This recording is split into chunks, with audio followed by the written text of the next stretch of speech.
सभी लोग the political master में आप सभी का स्वागत है। आज इस वीडियो में दोस्तों हम क्लास 12 के पॉलिटिकल साइंस का चैप्टर नंबर 4 जिसका नाम है सत्ता के वैकल्पिक केंद्र, और इस चैप्टर के दोस्तों दो इंपॉर्टेंट टॉपिक हैं जो एक्स्ट्रा ऐड किए गए, वो है सार्क, ब्रिक्स और इजराइल। ये जो टॉपिक है दोस्तों, इस टॉपिक को हम इस वीडियो में करने वाले हैं, तो वीडियो बहुत ही इंपॉर्टेंट होने वाली है। और मैं आपको गारंटी के साथ कह रहा हूं दोस्तों, इस वीडियो को देखने के बाद आपको इस टॉपिक से और किसी भी प्रकार की कोई भी वीडियो देखने की आवश्यकता नहीं पड़ेगी। और ये वो टॉपिक है दोस्तों जहां से क्वेश्चन 100% नहीं 200% आपकी परीक्षा में पूछे जाएंगे, डेफिनेटली पूछे जाएंगे। सो वीडियो एंड तक जरूर देखिए, वीडियो बहुत ही इंपॉर्टेंट होने वाली है और गारंटी के साथ लिख के दे रहा हूं दोस्तों, यहां से सवाल तो आएगा ही आएगा। तो एंड तक जरूर देखिएगा। वीडियो अच्छी लगे तो लाइक शेयर कमेंट जरूर कीजिएगा। चैनल पर अगर आप नए और अभी तक चैनल को सब्सक्राइब नहीं किया है तो चैनल को जरूर सब्सक्राइब कर लीजिएगा, बेल आइकन को प्रेस कर लीजिए दोस्तों, ताकि हमारे चैनल के द्वारा जो भी वीडियो अपलोड की जाए उसका नोटिफिकेशन बिना किसी रुकावट के, बिना किसी बाधा के आप सभी तक आसानी से पहुंच सके। तो चलिए बात करते हैं आज के जो सबसे पहला टॉपिक है वो है सार्क। जी हाँ, सार्क या इसे आप दक्षेश भी कह सकते हैं। दक्षेश यानी दक्षिण एशियाई क्षेत्रीय सहयोग संगठन। जी हाँ, दक्षिण एशियाई क्षेत्रीय सहयोग संगठन, अंग्रेजी में से कहते हैं south Asian association for regional cooperation. अब बात करते हैं कि सार्क है क्या दोस्तों। सार्क जैसा कि आप उसके नाम से ही पता चल रहा है कि एक क्या है, एक क्षेत्रीय संगठन है। अब क्षेत्रीय संगठन का मतलब क्या होता है दोस्तों, हम बात कर रहे हैं इस चैप्टर की जिसका नाम है सत्ता के वैकल्पिक केंद्र। यानी ये वो केंद्र हैं जिन्होंने अपने आप को अमेरिका से अलग रखकर अपने अर्थव्यवस्थाओं, अपने क्षेत्रों का, अपने संगठन देशों विकास करने की बात कही संगठन के माध्यम से। उसी में से एक संगठन की बात हम कर रहे हैं, सार्क। आपने यूरोपियन यूनियन के बारे में पढ़ा होगा, आसियान के बारे में पढ़ा होगा। उसके अलावा दो और टॉपिक इंपॉर्टेंट जो ऐड किए गए वो है आपका क्या है, ब्रिक्स एंड सार्क। तो सबसे पहले हम बात करें सार्क। तो सार्क की स्थापना कब होती है दोस्तों? सार्क की स्थापना की जाती है 8 दिसंबर 1985। जी हाँ, सार्क की स्थापना कब होती है? 8 दिसंबर 1985 को सार्क की स्थापना की जाती है। कहां पर? ढाका। ढाका कहां? बांग्लादेश। यहाँ ढाका बांग्लादेश में इसकी स्थापना की जाती है और सार्क चार्टर पर हस्ताक्षर करके। जी हाँ, तो सार्क की स्थापना कब होती है? 8 दिसंबर 1985 को बांग्लादेश की राजधानी ढाका में एक चार्टर पत्र पर हस्ताक्षर कर इसकी स्थापना की जाती है। और जब अगर हम बात करें सार्क की, तो जब सार्क की स्थापना की गई थी तो सार्क में उस समय कुल देशों की संख्या कितनी थी? 7। तो सार्क की जब स्थापना की गई थी 1985 में, तो उसमें देशों की संख्या कितनी थी? 7 थी। ठीक है, अब वो कौन से 7 देश हैं जो शुरुआती तौर पर सार्क के सदस्य थे? वो थे भारत, भूटान, नेपाल, मालदीव, पाकिस्तान, बांग्लादेश, श्रीलंका। जी हाँ, तो ये 7 देश हैं जो 1985 में, ये वो देश हैं जो आप कह सकते हैं कि ये संस्थापक सदस्य हैं। किसके? सार्क के क्या है? संस्थापक सदस्य हैं। और सार्क का जो मुख्यालय है वो कहाँ है? काठमांडू, नेपाल में इसका मुख्यालय है। अगर मुख्यालय की बात करें दोस्तों, तो मुख्यालय की जो स्थापना की गई थी वो की गई थी 16 जनवरी को। जी हाँ, 16 जनवरी 1987 को नेपाल के काठमांडू में सार्क के मुख्यालय की स्थापना की गई थी। ये भी आपको याद रखना, यहां से भी सवाल पूछे जाएंगे। तो 7 सदस्य देश है जो इसे आप संस्थापक देश भी कह सकते हैं, वह मैंने आपको बता दिया। इसके बाद दोस्तों अगर प्रश्न पूछा जाता है कि वर्तमान में सार्क के सदस्य देशों की संख्या कितनी है, तो वर्तमान में सार्क के सदस्य देशों की संख्या टोटल मिलाकर होती है 8। कितने? 8। यानी जो अफगानिस्तान है उसे ऐड कर लिया गया। अब अफगानिस्तान को किस सार्क सम्मेलन में शामिल किया गया?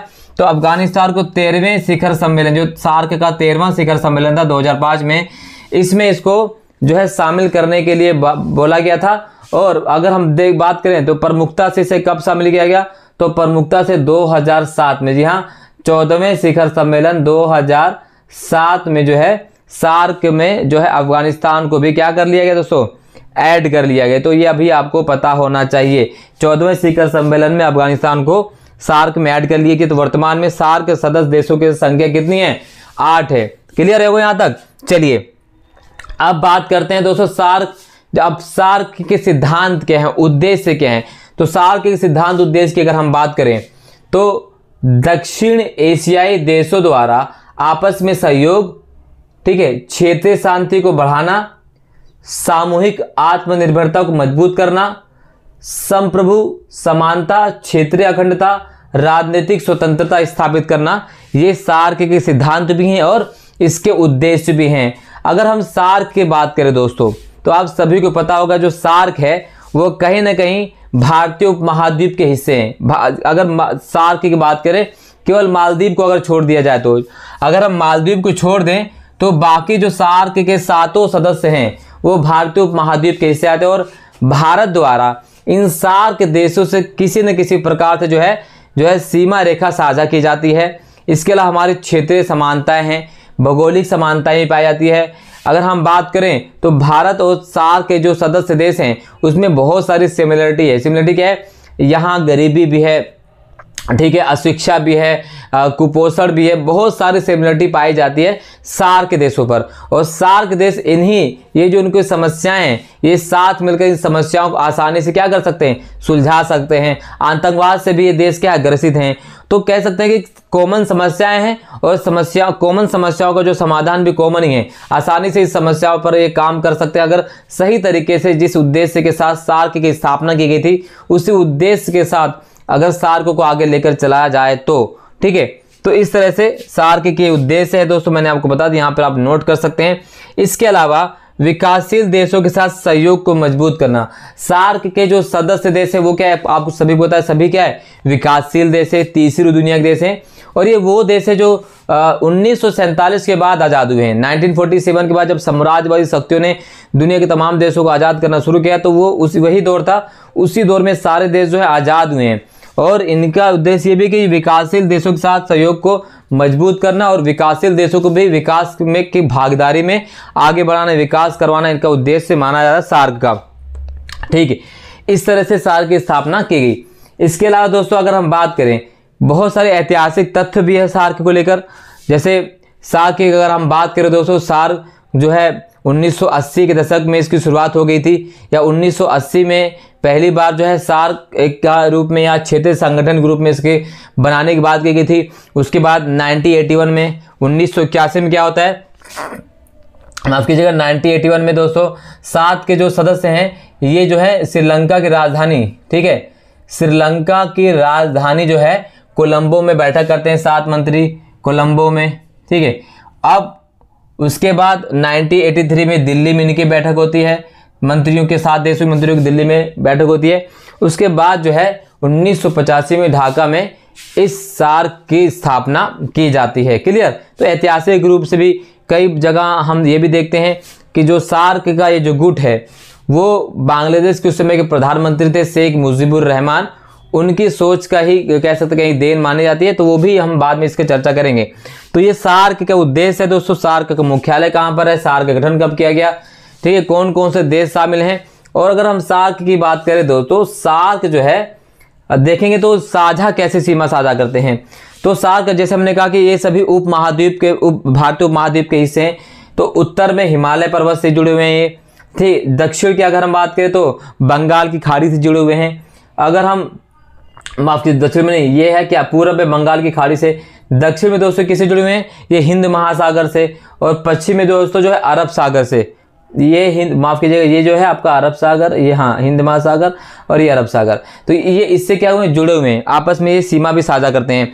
भारत बांग्लादेश की सीमा साझा करता है, भारत श्रीलंका के साथ सीमा साझा करता है, भारत पाकिस्तान के साथ श्रीलंका सीमा साझा करता है, भारत अफगानिस्तान के साथ सीमा साझा करता है, ठीक है। भारत जो है बांग्लादेश के साथ सीमा साझा करता है।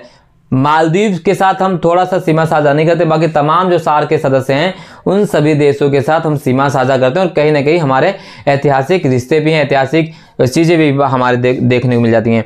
अब भारत के लिए इस सार्क का क्या महत्व है।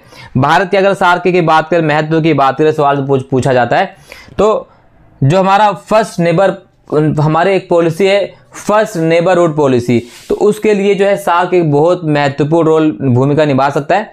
आपस में पड़ोसी देशों के विकास के लिए बहुत महत्वपूर्ण भूमिका निभा सकता है। इसके अलावा अगर जैसे आप सभी पता है कि 2014 में जब प्रधानमंत्री नरेंद्र मोदी जी भारत के प्रधानमंत्री बने थे तो उन्हें सभी सार्क देशों के नेताओं को आमंत्रित किया था भारत में, ठीक है, गणतंत्र दिवस पर। इसके अलावा भू राजनीतिक महत्व भी है। भू रणनीतिक महत्व क्योंकि हम सीमा साझा करते हैं और सीमा ज़्यादा महत्वपूर्ण इसलिए हो जाती है क्योंकि ये कहीं ना कहीं इस सीमा से संबंधित जो है चाइना जो है अगर देखें तो चाइना नेपाल को अपने स्थिरता में करने की कोशिश करता है, बांग्लादेश पाकिस्तान को स्थिरता कोशिश करता है। तो इस चीज़ को लेकर हम कई सार्क के माध्यम से उस पर काबू कर सकते हैं। ठीक है, क्षेत्रीय स्थिरता में बहुत अच्छी भूमिका निभा सकता है सार्क हमारे लिए। वैश्विक नेतृत्व की भूमिका की अगर हम बात करें तो वैश्विक नेतृत्व की भूमिका भी बहुत ही महत्वपूर्ण भूमिका निभा सकते हैं, क्योंकि अगर आप देखेंगे तो सार्क जो है विश्व का 3%, अगर हम देखेंगे तो दोस्तों जो सार्क के जो सदस्य देश हैं उन सभी को मिला लिया जाए तो ये विश्व का भौगोलिक रूप से 3% भूमि को साझा करते हैं। इसके अलावा अगर हम आबादी की बात करें दोस्तों तो सार्क के देशों को अगर मिला लिया जाए तो कुल आबादी 21%, तो 21% आबादी हमारी है। इसके अलावा दोस्तों वैश्विक अगर बात करें वैश्विक आयात और निर्यात की बात करें 3.8 मिलियन डॉलर हम जो है ट्रिलियन डॉलर जो क्या साझा करते हैं दोस्तों व्यापार में। तो कहीं ना कहीं हमारा वैश्विक रूप से भी भूमिका बहुत महत्वपूर्ण हो सकती है अगर सार्क को सही से आगे लेके चला जाए। इसके अलावा दोस्तों एक्ट ईस्ट पॉलिसी, जैसे आप सभी को पता है पहले हमारा क्या था, पहले लुक ईस्ट पॉलिसी था, लेकिन अब हमने लुक ईस्ट पॉलिसी को बदलकर एक्ट ईस्ट पॉलिसी कर दिया है। तो एक्ट ईस्ट पॉलिसी को और महत्वपूर्ण बनाने के सार्क जो बहुत ही महत्वपूर्ण भूमिका निभा सकता है दोस्तों इस चीज़ को लेकर। तो ये हमारे लिए बहुत महत्वपूर्ण हो सकता है। अब बात करते हैं कि सार्क की चुनौतियां क्या हैं। तो चुनौतियां क्या क्या हैं, तो सार्क की बैठकें जो है दोस्तों लगातार नहीं हो पाएंगे, बैठकों की कमी है। और आप सभी को पता है कि लगातार बैठकें ना हो पाने की वजह से कोई भी संगठन जो है संस्था ज़्यादा देर तक नहीं चल सकती है। भारत पाकिस्तान संबंध, यानी भारत और पाकिस्तान के संबंध की अगर हम बात करें तो हमेशा उतार चढ़ाव भरे रहते हैं। और सार्क के सदस्य देशों की बात करें तो ये देश दोनों बहुत ही महत्वपूर्ण भूमिका निभाते हैं, भारत और पाकिस्तान। अगर इनके ही संबंध खराब रहेंगे तो सार्क को आगे तक नहीं ले जाया जा सकता। इसे साप्ताह की सीमाएं, साप्ताह दोस्तों एक प्रकार से आप कह सकते हैं एफटीए के माध्यम से मुक्त व्यापार की बात करता है। हालांकि जब स्थापना की गई थी तो ये इसकी सीमा बहुत सीमित कर दी गई। तो साप्ताह की जिस उद्देश्य के लिए इसकी स्थापना की थी उस उद्देश्य को पूरा करने में असफल रहा है। तो ये सारी कमियां हैं जिसकी वजह से जो सार्क है वो अपने उद्देश्यों को पूरा करने में असफल रहा है। आई होप कि आप सभी को सार्क के बारे में सारी चीज़ सही प्रकार से पता चल चुके होंगे। तो इसके लिए एक लाइक तो बनता है दोस्तों। आप हमारी मेहनत को जो है प्रोत्साहित कर सकते हैं, सराह सकते हैं एक लाइक करके, कमेंट करके और वीडियो को शेयर करके, चैनल को सब्सक्राइब करके दोस्तों, और कुछ भी नहीं करना आपको। तो ये सार्क हो गया दोस्तों। यहाँ से 3 से 4 नंबर के क्वेश्चन डेफिनेटली 100% आपके पेपर में पूछे जाएंगे। अब बात करते हैं दोस्तों ब्रिक्स। ब्रिक्स क्या है? ये ब्रिक्स जो है किस चिड़िया का नाम, किस उड़ती चिड़िया का नाम ब्रिक्स है। ब्रिक्स की अगर हम बात करें तो दोस्तों क्या है, दुनिया की 5 अग्रणी उभरती अर्थव्यवस्थाओं, जी हाँ, ये दुनिया के 5 अग्रणी उभरती अर्थव्यवस्थाओं का एक समूह है जिसे हम ब्रिक्स के नाम से जानते हैं। और इसमें ब्राजील, रूस, भारत, चीन और दक्षिण अफ्रीका के समूह के लिए एक संक्षिप्त शब्द एब्रिवेशन यूज किया गया है। बहुत से लोग सवाल करते हैं कि ब्रिक्स क्या एक संगठन है, क्या एक अंतर्राष्ट्रीय संगठन है, क्या एक क्षेत्रीय संगठन है? तो दोस्तों इसका जवाब सीधे सिंपल शब्दों में नहीं। ब्रिक्स किसी प्रकार की संस्था संगठन नहीं है। अब क्यों नहीं है? क्यों नहीं है? जिस प्रकार से सार्क की जो स्थापना की गई है वो एक चार्टर पेपर के माध्यम से की गई, एक पेपर के माध्यम से की गई, संधि के माध्यम से की गई है। जबकि ब्रिक्स की स्थापना के लिए किसी प्रकार की कोई संधि की आवश्यकता नहीं हुई, तो ना ही कोई संधि की गई थी। जैसे आसियान भी संधि के माध्यम से किया गया है और आपका यूरोपियन यूनियन भी जो है संधि के माध्यम से किया गया है। आसियान की संधि के माध्यम से स्थापना की गई थी, तो आसियान की स्थापना मोस्ट्रिच संधि के माध्यम से किया गया था। इसके अलावा माफ कीजिएगा, आसियान नहीं, यूरोपियन यूनियन के जो स्थापना की गई थी वो थी कि इसके माध्यम से मोस्ट्रिच संधि के माध्यम से। और जो आसियान की स्थापना थी वो बहुत ही बैंकॉक घोषणा पत्र के माध्यम से। लेकिन ब्रिक्स जो है दोस्तों ना तो कोई संगठन है, क्योंकि इसके लिए किसी प्रकार की कोई संधि जो है घोषणा पत्र जारी या हस्ताक्षर नहीं किए गए थे। ये तो 5 उभरती अर्थव्यवस्थाओं के लिए एक शब्द दिया गया था जिसे आज हम ब्रिक्स के नाम से जानते हैं। आई थिंक ये शब्द आपको क्लियर हो गया होगा।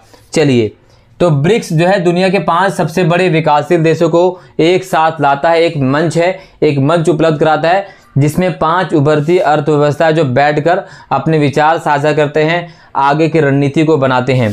ठीक है, शुरुआत कब होती है ब्रिक्स की? तो ब्रिक्स की जो शुरुआत होती है 2001 में एक पत्रिका है, उसका नाम क्या है? गोल्डमैन सैक्स। जी हाँ, गोल्डमैन सैक्स के अर्थशास्त्री थे जिनका नाम है जिम ओ'नील। जी हाँ, जिम ओ'नील द्वारा पहली बार इस शब्द के बारे में बात की गई ब्रिक्स। और ये उसमें 5 उभरती अर्थव्यवस्थाओं को शामिल किया गया। अब जैसे बहुत से बच्चे कंफ्यूज जाते हैं, यहाँ पर बी को भारत नहीं है, B for Brazil, R for रूस, I for India, C for China, S for South Africa. ठीक है, चलिए तो यहां से आप समझ चुके हैं।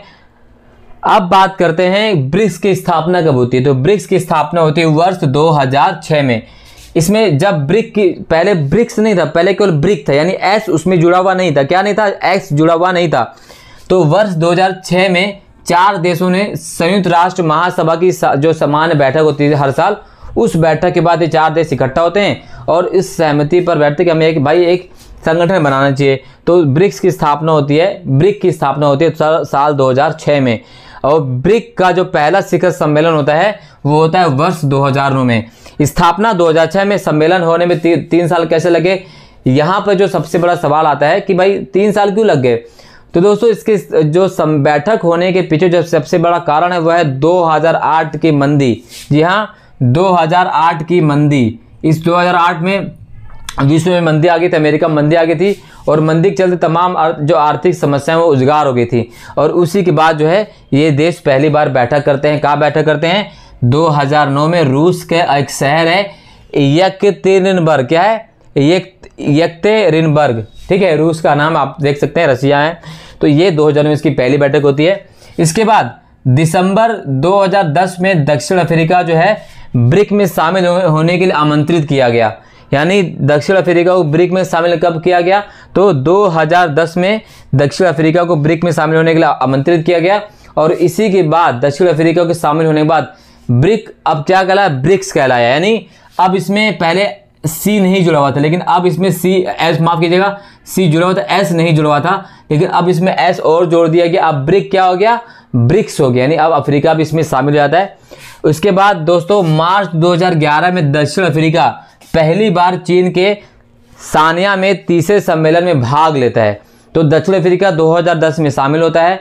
2010 में ब्रिक का नाम ब्रिक्स हो जाता है और उसके बाद इसके संगठन की जो सदस्य संख्या 5 हो जाती है। पहले 4 थी, अफ्रीका उसमें शामिल नहीं था, लेकिन 2011 में अफ्रीका 2010 में शामिल होता है और 2011 में पहली बार अफ्रीका पहली बैठक में भाग लेता है चीन के सनाया शहर में तीसरे शिखर सम्मेलन में। ठीक है, अब बात करते हैं दोस्तों ब्रिक्स का उद्देश्य क्या था। उद्देश्य अधिक स्थायी, न्याय संगत और पारस्परिक रूप से लाभकारी विकास करना ब्रिक्स के देशों का, और प्रत्येक सदस्य की आर्थिक स्थिति और विकास को ध्यान में रखकर। ऐसा नहीं हो कि भाई जो देश बड़ा है उसको ज़्यादा प्रमुखता दी जाए, जो देश छोटा है उसको कम प्रमुखता दी जाए, चाइना बड़ा तो उसको ज़्यादा प्रमुखता दी जाए, रूस बड़ा तो उसको ज़्यादा प्रमुखता दी जाए। नहीं, ब्रिक्स का जो समान उद्देश्य है वह है सहभागिता, समान भागीदारी की। चाहे देश छोटा हो, चाहे बड़ा हो, चाहे कम पैसे दे रहो, चाहे ज़्यादा पैसे दे रहो, इसमें सभी को समान माना जाएगा। जैसे आगे हम बात करेंगे न्यू डेवलपमेंट बैंक की, तो ये इसका उद्देश्य है। इसके बाद दोस्तों एक और चीज़ की स्थापना होती है ब्रिक्स में जो इंपॉर्टेंट हुआ है न्यू डेवलपमेंट बैंक, NDB। तो ब्रिक्स में न्यू डेवलपमेंट बैंक की स्थापना होती है वर्ष 2012 में नई दिल्ली के चौथे शिखर सम्मेलन में। हालांकि 2012 में जब नई दिल्ली में चौथा शिखर सम्मेलन होता है तो ब्रिक्स के नए बैंक की बात की जाती है। भाई हमें एक बैंक की स्थापना करनी है जिसमें आवश्यकता पड़ने पर सभी देश जो उसे पूंजी ले सके, उधार ले सके, ताकि हमें IMF से, वर्ल्ड बैंक से कर्ज ना लेना पड़े। जब IMF और वर्ल्ड बैंक से कर्ज लेना पड़ता था तो ये संस्थाएं जो हैं अपने हिसाब से नीतियां बनाती थी और उसको लागू हम पर करवाती थी। हालांकि 2012 में बात की गई चौथे शिखर सम्मेलन में, और उसके बाद 2013 में दक्षिण अफ्रीका का डरबन शहर, 2013 में दक्षिण अफ्रीका डरबन में सहमति बनती है कि भाई हाँ हम जो है एक सम्मेलन मतलब एक बैंक की स्थापना करेंगे। हालांकि फिर भी बैंक की स्थापना नहीं की गई और बैंक की स्थापना की जाती है वर्ष 2014 में ब्राजील के फोर्टलेजा में छठे शिखर सम्मेलन में। तो याद रखिएगा 2012 में बात की गई थी दिल्ली में चौथे शिखर सम्मेलन में। 2013 में अगर हम बात करें तो 5वां जो शिखर सम्मेलन था दक्षिण अफ्रीका के डरबन शहर में, वहां सहमति बनती है और हस्ताक्षर कब होते हैं? वर्ष 2014 में ब्राजील के फोर्टलेजा के छठे ब्रिक्स सम्मेलन में NDB बैंक की स्थापना की जाती है। और जो NDB बैंक है न्यू डेवलपमेंट बैंक, ये इसकी जो शुरुआती राशि तय की जाती है वो शुरुआती राशि तय की जाती है कितने की दोस्तों? $100 की। ये 100 मिलियन, ठीक है, $100 मिलियन की राशि तय की जाती है। और इसमें ये नहीं था कि भाई इसमें कि हर देश समान राशि तय कर, नहीं, जो देश ज़्यादा विकसित वो ज़्यादा राशि देगा, जैसे चाइना के इसमें ज़्यादा योगदान दिया गया है। बट यहाँ पर एक चीज़ कॉमन है दोस्तों, यहाँ पर सभी को एक ही वोट देने का अधिकार होगा, चाहे वो चाइना हो, चाहे भारत हो, चाहे रूस हो, चाहे आपका ब्राज़ील हो, चाहे साउथ अफ्रीका हो, सभी को एक वोट, यानी 1 कंट्री 1 वोट। ऐसा नहीं है कि भाई चाइना ने ज़्यादा पैसा दिया तो चाइना के ज़्यादा वोट होंगे, ऐसा नहीं है। जैसे अन्य देशों, अन्य संस्थाओं, जैसे IMF हो गया, वर्ल्ड बैंक हो गया, यहाँ पर अमेरिका की तूती बोलती है, लेकिन इसमें ऐसा नहीं। इस न्यू डेवलपमेंट बैंक में जो है क्या किया गया कि जो देश ज़्यादा पैसे देंगे उसका भी समान वोट रहेगा, जो कम पैसे देंगे उसका भी समान वोट रहेगा। तो ये इसकी अच्छी बात है। उद्देश्य क्या था, ताकि भाई इसका विकास, इन विकासशील देशों को विकास को आगे बढ़ाया जा सके। तो ब्रिक्स का जो मुख्यालय वो भी शंघाई में है, इस बैंक का मुख्यालय भी कहाँ पर है, शंघाई में है। और ये क्या करता है, ये सभी सदस्य देशों के समान अधिकारों के साथ ब्रिक्स सदस्यों के बीच क्या करता है, सहयोग की बात करता है। क्या करता है, सहयोग की बात करता है। क्लियर। अब भारत के लिए इसका क्या महत्व है, तो सिंपल शब्दों में भारत के लिए इसका भू राजनीतिक महत्व है। भू राजनीतिक महत्व क्योंकि आप सभी को पता है कि भारत जो है दक्षिण एशिया में बहुत महत्वपूर्ण भूमिका निभाता है। इसके लिए वैश्विक अर्थव्यवस्था, अगर हम वैश्विक अर्थव्यवस्था की बात करें दोस्तों, तो ब्रिक्स के जो देश हैं, अगर इन देशों की जनसंख्या को जोड़ लिया जाए तो ये विश्व की कुल जनसंख्या के 41% मानी जाती है। साथ ही साथ यह विश्व के क्षेत्रफल के 25% से ज़्यादा क्षेत्रफल का साझा करते हैं, और इनका जो GDP उत्पाद भी है विश्व के 26% से ज़्यादा है। तो एक काफ़ी भूमिका निभा सकते, बहुत महत्वपूर्ण भूमिका निभा सकते हैं। इसके अलावा अगर हम बात करें दोस्तों, इसके जो 2 सदस्य देश हैं वो क्या हैं, वो संयुक्त राष्ट्र सुरक्षा परिषद के स्थायी सदस्य हैं। तो इससे भी हमें मदद मिल सकती है बहुत सारी चीज़ें। आतंकवाद को, समस्याओं के समाधान के लिए ये एक अच्छा मंच हो सकता है। जैसे भारत जो है आतंकवाद की समस्या से ग्रसित रहा है, तो ये इस मंच पर अपनी समस्या को आगे जो है सुझा सकता है, उजागर कर सकता है। इसके अलावा वैश्विक समूह की अगर हम बात करें तो संयुक्त राष्ट्र सुरक्षा परिषद में हम दावेदारी पेश कर सकते हैं इन दोनों देशों को साथ मिलाकर। ठीक है। इसके अलावा भारत जो है परमाणु आपूर्तिकर्ता समूह, जैसे NSG के समूह बनने के लिए हम पेश कर सकते हैं। तो कहीं ना कहीं हमारे लिए जो है काफ़ी महत्वपूर्ण भूमिका निभा सकता है आने वाले समय में ब्रिक्स। इसके अलावा कई और चीज़ें जो हैं, जैसे संयुक्त राष्ट्र सुरक्षा परिषद में सुधार की बात हो, यूनाइटेड नेशन में सुधार की बात हो, कई चीज़ों में ब्रिक्स ने हमारा सहयोग और साथ दिया है। तो आशा करते हैं कि आने वाले समय में ब्रिक्स हमारे लिए बहुत फायदेमंद का सौदा होगा, बहुत अच्छा संगठन साबित होगा। जिस तरह के सार्क वो काम नहीं कर पा रहा है, लेकिन ब्रिक्स की बैठकें सामान्य तौर पर होती रहती हैं। यहाँ से दोस्तों ब्रिक्स से बैठकों से लेकर सवाल पूछे जाते हैं कि ब्रिक्स की प्रथम बैठक कब होती है, 2019 में बैठक कहाँ हुई। तो सारी बैठकें आप स्क्रीन पर देख सकते हैं, मैंने बता दिया कि बैठक कब हुई, कहाँ हुई है। तो ये सारी चीज़ें जो है दोस्तों ब्रिक्स और सार्क की कंप्लीट होती हैं। इसके अलावा दोस्तों एक छोटा सा टॉपिक रहेगा, वो है इजराइल। जैसे आप सभी को पता है कि 1948 में वो आज़ाद होता है, और भारत द्वारा 1992 में इजराइल को मान्यता दी गई थी। तो बहुत सारी चीज़ें हैं। हम आगे इजराइल के भी एक छोटा सा वीडियो 2 से 3 मिनट का बनेगा, एक कंप्लीट वीडियो इजराइल को लेकर आएंगे। आई होप ये वीडियो आपको पसंद आई होगी। अगर वीडियो पसंद आई है तो लाइक शेयर कमेंट जरूर कीजिएगा। चैनल पर नए और अभी तक चैनल को सब्सक्राइब नहीं किया तो चैनल को जरूर सब्सक्राइब कर लीजिएगा, बेल आइकन को प्रेस कर लीजिए। मिलते हैं नेक्स्ट वीडियो, तब तक के लिए जय हिंद, धन्यवाद दोस्तों।